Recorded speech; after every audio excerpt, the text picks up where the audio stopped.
Hello, my name's Nick McClellan, Product Marketing Specialist for Massey Ferguson Hay Tools. Today, I want to tell you about the all-new 1 Series round baler. We build that baler in two different versions, an RB156, as you can see behind me here, that builds a 5x6 round bale, and an RB.146 that builds a 4x6 round bale. The 1 Series baler is very configurable to meet operator desires and needs. Today, I want to talk to you about the RB.156 and many of the features that we can showcase here. The first feature you're going to choose is whether you want an auto tie or an auto cycle baler. The auto tie version simply begins the tie process once the desired bale diameter is reached. The auto cycle feature will automatically tie the bale once the desired diameter is reached, and then automatically open and close the tailgate, dumping the bale with no other input needed from the operator. Let me walk you through the crop flow on this baler. On the front of this baler, you can see we have a camless pickup. A camless pickup benefits the operator by being more efficient and having less moving parts. As we move past the camless pickup, we're going to enter the feed channel floor. So one of my favorite features on this baler is going to be the drop floor. So if an operator incurs a stoppage during baling, from the tractor cab, the operator can simply lower the drop floor, re-engage the PTO, and clear the plug. Once the plug is cleared, the operator can use the hydraulic remote in the tractor cab, raise the hydraulic floor, and go back to baling without ever leaving the tractor cab. On previous models, there was no drop floor, so if the rotor incurred a plug, the operator must exit the tractor and manually remove that plug, and no one wants to do that on a hot day in the hayfield. In the middle of these two processes is an undershot rotor. What that means is the rotor is down turning to positively engage the crop and direct the crop into the bale chamber. With the door open, you get a very good visual of the bale chamber. If you look over this roller, you can see that the drop floor is in the open position or the down position.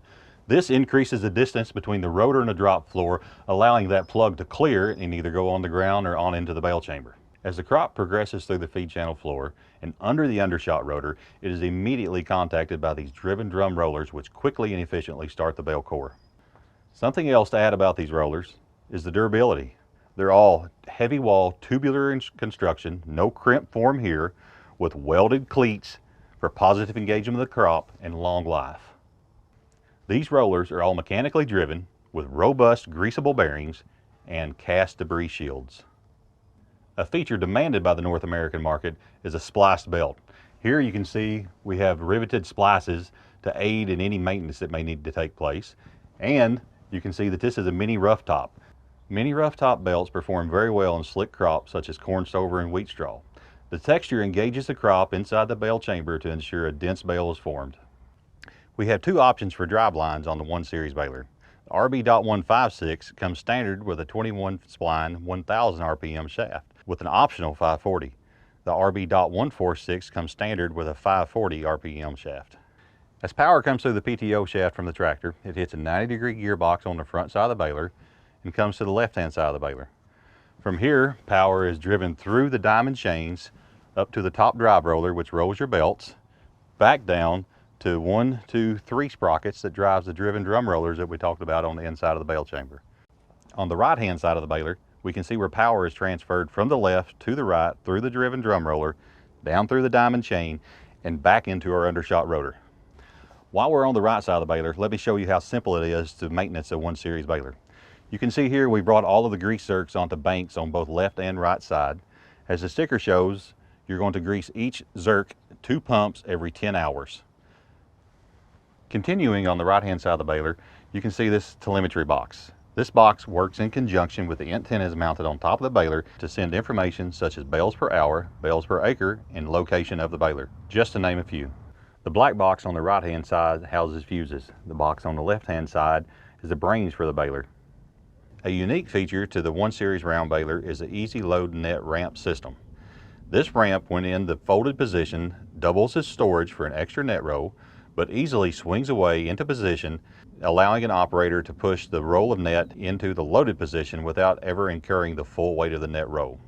Once the operator pushes the net roll up the ramp into the loaded position, simply inserts the net width adjusters into place, pulls the tail from behind the roll with plenty of slack, and then routes the net through the serpentine bars, over the net spreader, and down into the duckbill system.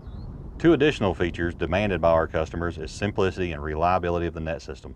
As you can see here, we have a very limited number of springs and/or adjustments in our net system. The net simply comes from the rear, through a pair of serpentine bars, and over the net spreader into the duck bill. The serpentine bars are used to apply braking resistance to the net as it feeds off the roll into the bale chamber. The net braking resistance can be adjusted without the use of any tools by simply pulling out on the D handle located on the left-hand side of the baler and rotating the serpentine bars. This creates resistance as the net is pulled through the bars and over the net spreader. This adjustment can be set from 1 to 12. The 1 Series baler has CEA, Common Electronic Architecture. What this does is allows us to bring commonality across all of the Massey Ferguson hay products. One of the many places you can see this in action is this position sensor. As you can see, there is an LED light which allows the operator to determine whether the sensor is operating correctly.